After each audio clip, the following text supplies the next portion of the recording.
हिला देने वाला सच्चा वाकया, अल्लाह की रहमत का समंदर। अगर एक ऐसा शख्स जिसके हाथों 100 कत्ल हो चुके हों वो भी माफ़ हो सकता है, तो फिर हम और आप क्यों मायूस हों? ये वाकया बयान किया है हज़रत मोहम्मद सल्लल्लाहु अलैहि वसल्लम ने। एक शख्स था, वो अपनी ज़िंदगी गुनाहों में गुजार चुका था, यहाँ तक कि उसके हाथों 99 कत्ल हो चुके थे।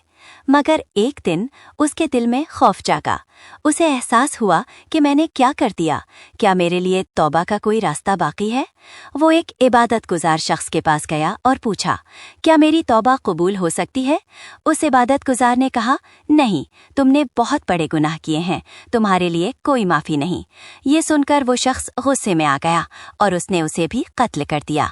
अब उसके कत्ल पूरे 100 हो गए थे, लेकिन उसके दिल की बेचैनी खत्म न हुई। वो फिर तलाश में निकला। उसे एक आलिम दीन के बारे में बताया गया। वो उस आलिम के पास गया और कहा, मैंने 100 कत्ल किए हैं, क्या मेरे लिए तौबा की कोई गुंजाइश है? आलिम ने कहा, तुम्हारे और तौबा के दरमियान कौन हाइल हो सकता है? अल्लाह की रहमत से मायूस मत हो, मगर तुम जिस बस्ती में रहते हो जहाँ लोग बुराई में डूबे हुए हैं, तुम फलां नेक बस्ती की तरफ चले जाओ, वहाँ नेक लोग अल्लाह की इबादत करते हैं, तुम भी उनके साथ इबादत करना। ये सुनकर उसके दिल में उम्मीद की रोशनी जाग उठी। वो फौरन उस नेक बस्ती की तरफ रवाना हो गया। रास्ते में था कि मौत का वक्त आ पहुंचा। वो जमीन पर गिर गया, मगर मरते वक्त उसका रुख नेक बस्ती की तरफ था। अल्लाह ताला ने रहमत के फरिश्तों और अजाब के फरिश्तों को भेजा। अजाब के फरिश्तों ने कहा, ये शख्स 100 कत्ल कर चुका है। रहमत के फरिश्तों ने कहा, लेकिन ये सच्ची तौबा करके निकला था। अल्लाह ताला ने जमीन को हुक्म दिया कि फासले को नापा जाए, जिस बस्ती के करीब होगा फैसला उसी के मुताबिक होगा।